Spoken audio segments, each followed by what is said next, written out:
guys, may television na minsan. Dito po ako sa Kapinto Cabayes Farm now. Ito po yung area namin. May maisan. By April pa po to guys. Ayan. Yung bahay namin. Tapos. Sana may mag-sponsor sa aming maisan. Sabi ko sa ano kong isa baba. Ito po area namin guys. Maisan. Po. May mga balanghoy ko din dito po. Tanim.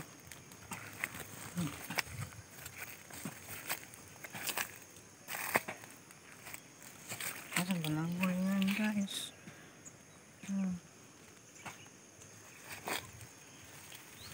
Uy, balanghoy. Hanggang sa baba po. Thank you for watching guys.